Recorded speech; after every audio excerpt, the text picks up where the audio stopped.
তারা যখন বুঝলো যে বাঘে গুড়াপ্পাকে নিয়ে গেছে, মানুষকে বাঘে নিয়ে গেছে, তখন তারা আর এক পাও এগোতে রাজি হলো না। কারণ তারা খুব ভালো করেই জানে মানুষকে বাঘ যখন তখন যে কোনো দিক থেকে আক্রমণ করতে পারে। তারা তখন তাড়াতাড়ি করে গ্রামে ফিরে গেল। এখন ঘটনাচক্রে ঠিক সেই সময় ব্যাঙ্গালোর থেকে শিবানীপল্লীতে এসেছিলেন কেনেথ অ্যান্ডারসন সাহেব। তিনি ওই যে বললাম প্রচন্ড দক্ষ শিকারী, জিম করবেটের সমতুল্য। তো তিনি এই শিবানীপল্লী অঞ্চলটা খুব ভালোবাসতেন। ব্যাঙ্গালোর শহর থেকে মাত্র 50 মাইল দূর, অথচ চারিদিকে গভীর অরণ্যে ঢাকা নিস্তব্ধ নিরিবিলি পরিবেশ। তিনি প্রায় এখানে এসে তাঁবু ফেলতেন আর ছোটখাটো শিকার টিকারও করতেন। শিবানীপল্লীর ওই অঞ্চলে যে ফরেস্ট গার্ড দেখাশোনা করতেন, তিনি সেই সময় আয়ুর গ্রামের ওখানে গেছিলেন। কিন্তু সেখান থেকে ওই গুড়াপ্পার মারা যাওয়ার, বাঘের আক্রমণে মারা যাওয়ার সংবাদ নিয়ে তিনি শিবানীপল্লীতে এসে কেনেথ অ্যান্ডারসনকে খবরটা দিলেন। কেনেথ অ্যান্ডারসন সঙ্গে সঙ্গে একটা টর্চ, একটা সোয়েটার আর পকেটে কয়েকটা বিস্কুটের প্যাকেট নিয়ে রওনা দিলেন আয়ুর গ্রামের উদ্দেশ্যে। আয়ুর গ্রামের যিনি রেঞ্জার, তিনি এদিকে সদর অফিস ডেনকানিকোটায় খবর পাঠিয়ে দিয়েছেন, মূল ঘটনার খবর পাঠিয়ে দিয়েছেন। যেহেতু রেঞ্জার সাহেব বন বিভাগের সদর অফিসে খবরটা পাঠিয়েছিলেন, ওই জন্য তখন একজন পুলিশ অফিসার একজন কনস্টেবলকে মোটরসাইকেলে বসিয়ে নিয়ে ওইখানে এলেন।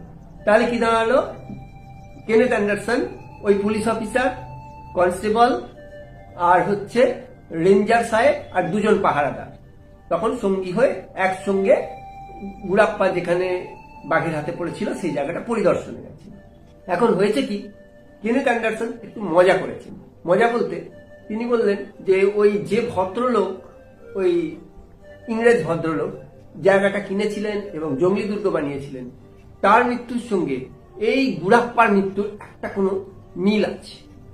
আর তার আত্মা হয়তো চায় না যে কেউ ওই বাড়ির থেকে কোনো জিনিস সরাক বা ওই জায়গাটা কেউ কিনুক, তাহলে তাকে শাস্তি দেবে।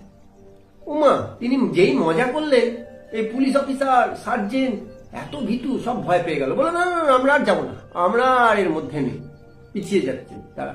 বলে দরকার নেই, গুড়াপ্পার মৃতদেহ উদ্ধার করে আর কোনো কাজ নেই। এত ভয় পেয়ে গেলেন।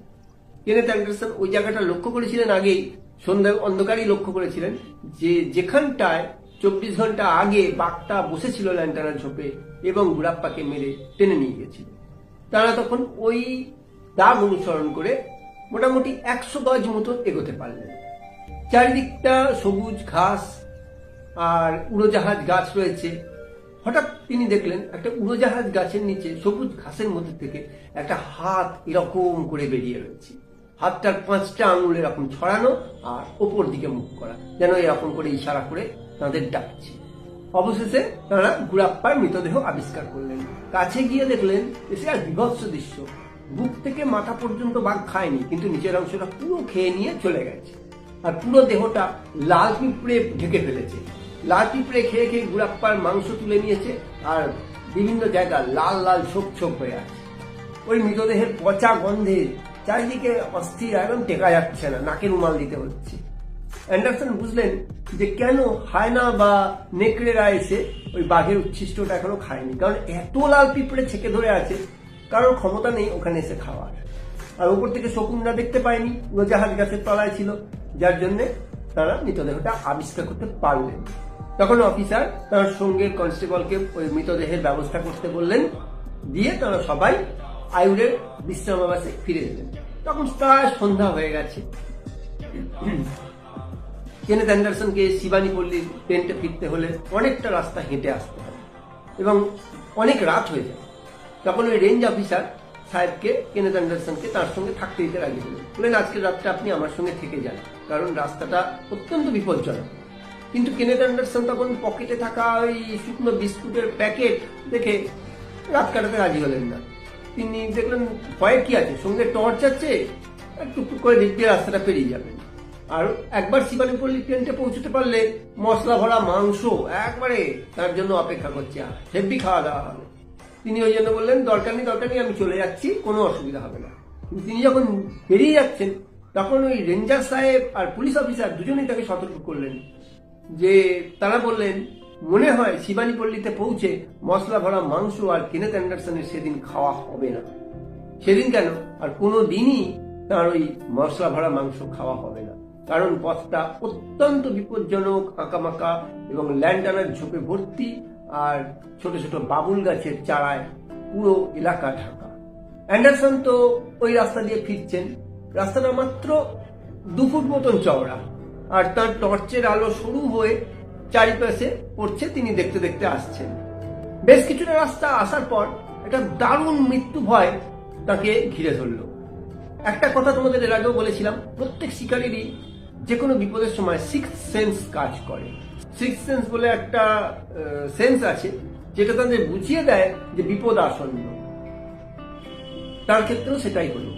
তিনি সেই সময় জঙ্গলে কোথাও কোনো আওয়াজ পাচ্ছিলেন না, কোনো হরিণের ডাক, কোনো বন্য জন্তুর ডাক, কোনো কিচ্ছু পাচ্ছেন না। জঙ্গল চারিধারে নিস্তব্ধ, একদম চুপচাপ। তিনি তো বুঝতে পারলেন নিশ্চয়ই বিপদ এখানে আছে। তার ধারণা ওইখানে কোথাও বাঘটা ওঁত পেতে বসে আছে তাঁরই জন্য। কেনেথ অ্যান্ডারসন প্রচন্ড ভয় হঠাৎ চুপ করে দাঁড়িয়ে গেলেন। চারিদিকে টর্চ মারছেন, কোথাও কিছু নেই। তিনি পেছনে ঝট করে টর্চ মেরে দেখলেন একটা জোনাকির আলো সেখানে দেখা গেল না, একটা ঝিঁঝিও ডাকছে না। তিনি পরিষ্কার বুঝতে পারলেন বাঘটা কোথাও চুপচাপ ওঁত পেতে বসে আছে এবং তাকে লক্ষ্য করছে। তিনি প্রচন্ড ভয় এটাই মনে করলেন যে এই যে তিনি যদি এখন মারা যান, একটা জীবিত প্রাণীও সেখানে নেই যে সাক্ষী হয়ে থাকে, কারণ তিনি সেখানে সম্পূর্ণ একা। তার খালি মনে হচ্ছে বাঘটা তার জন্যই অপেক্ষা করছে, বসে আছে এই জঙ্গলে। তিনি আর ওই মানুষ খেকো বাঘ, এই দুটোই সেই মুহূর্তে সেখানে রয়েছে। তিনি বাঘটাকে দেখতে পাচ্ছেন না, কিন্তু বাঘটা তাকে পুরোপুরি ভাবে লক্ষ্য করছে। তিনি খুব ভালো করেই জানেন মানুষ এই সময় দুটো কাজের যে কোনো একটা করে। যদি কোনো হাতি তীব্র চিৎকার করে আক্রমণ করে কোনো মানুষকে, বা কোনো মানুষকে বাঘ প্রচন্ড গর্জন করে আক্রমণ করে, তখন হয় মানুষ দিশেহারা হয়ে এদিক ওদিক ছুটোছুটি করে, আর তা না হলে চলার শক্তি হারিয়ে নিশ্চল ভাবে এক জায়গায় চুপচাপ দাঁড়িয়ে থাকে। তার খুব মনে হচ্ছিল যে তিনি এক ছুটে এখান থেকে পালান, কিন্তু অনেক চেষ্টা করে এই ইচ্ছা তিনি দমন করলেন। কারণ তিনি খুব ভালো করেই জানেন যে যেই তিনি ছুটবেন সঙ্গে সঙ্গে বাঘটা তাকে আক্রমণ করবে এবং ধরে ফেলবে।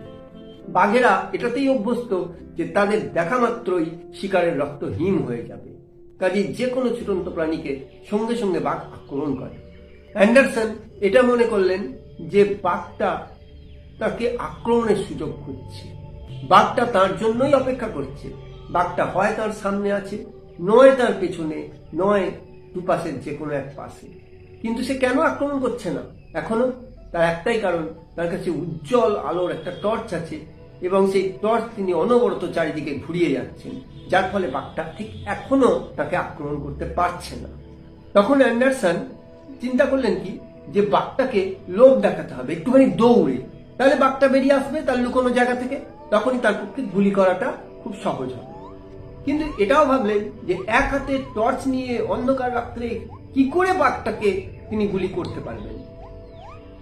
যাই হোক, এইসব ভেবে তিনি একটু জোরে হাঁটা শুরু করলেন, একই তালে কিন্তু জোরে, দৌড়ানো না। কিছুটা 100 গজ মতন এগিয়ে এসে তিনি দেখলেন একটা বাঁক, আর বাঁকের মুখে প্রায় 100 গজ মতন দূরে একটা উঁচু পাথরের টিলা রয়েছে। পাথরটা ঢালু এবং মোটামুটি 7 ফুট মতন উঁচু হবে। কেনেথ অ্যান্ডারসন যতটা কাজটা সুবিধাজনক ভেবেছিলেন, সহজ ভেবেছিলেন, কাজটা কিন্তু অতটা সহজ নয়। পরে সেটা তিনি বুঝলেন। তিনি দেখলেন যে ওই 100 গজ দূরে যে পাথরটা রয়েছে, পাথরের টিলাটা রয়েছে, যতটা দ্রুত সম্ভব যেতে গেলেও এই পরিস্থিতিতে যেখানে যে কোনো জায়গায় মানুষকে বাঘ ওত পেতে বসে আছে, এই দূরত্বটাও অনেক। তিনি তখন ওই যেরকম হাঁটছিলেন ওইভাবে হেঁটেই যেতে লাগলেন। মোটামুটি পাথরটার থেকে যখন তিনি 50 গজ দূর, তখন তিনি মতলবটা পাল্টালেন। তিনি ভাবলেন কি, আলোটা অফ করে দেবেন। আলোটা অফ করে দিয়ে এক দৌড়ে 50 গজ পেরিয়ে পাথরের একদম মাথায় উঠে পড়বেন।